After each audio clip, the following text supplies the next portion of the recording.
కూడా check post government school కి రావడం జరిగింది. ఇక్కడ పోలింగ్ స్టేషన్స్ అన్ని కూడా లోపల అరేంజ్మెంట్స్ అవన్నీ కూడా చూస్తున్నాను. చాలా చక్కగా అధికారులు కూడా అంత చక్కగా అరేంజ్ చేసినారు.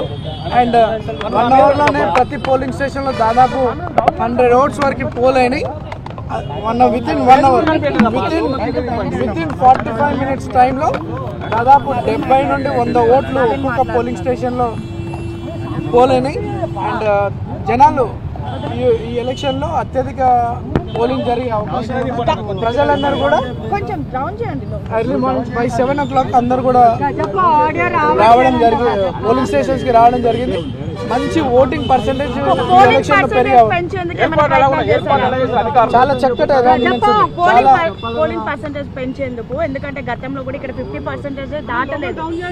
అంటే అప్పట్లో జనాలు వచ్చి ఓట్లు వేసేది కాదు, కానీ ఈసారి మాత్రం ఇప్పుడు చూస్తున్నటువంటి పరిస్థితి చూస్తే 70%, 60 to 70% పోలింగ్ జరిగే అవకాశం ఉంది. ఎందుకంటే నేను ఇప్పుడు అన్ని దాదాపు 5-6 పోలింగ్ స్టేషన్స్కి వెళ్తే 70 votes, 60 votes within 40 minutes.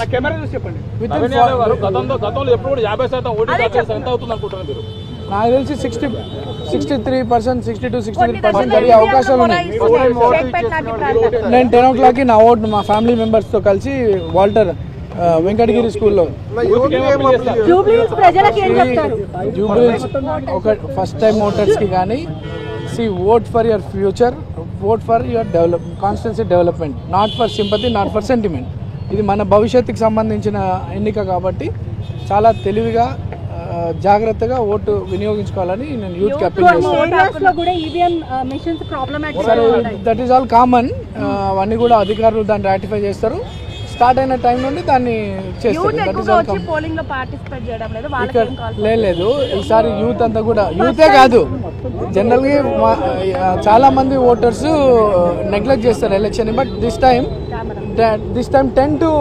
10 to 15% polling percentage పెరిగే అవకాశం ఉంది. ఈ వాతావరణం చూస్తుంటే ఒక 10% ఓటింగ్ పర్సెంటేజ్ పెరిగే అవకాశం ఉంది. అదే చెప్తున్నాను కదా, మీ భవిష్యత్తుకు ఓటేయండి. లేదు ఇక హాలిడే లాగా ట్రీట్ చేస్తలేరు. భవిష్యత్తు గురించి ఆలోచించి ఓటర్స్ అందరూ కూడా బయటకు వచ్చి ఓటు వేస్తూ ఉన్నారు. సమాజం గురించి ఆలోచించి ఓటర్స్ రావడం జరుగుతూ ఉంది. ఈ ప్రాంతం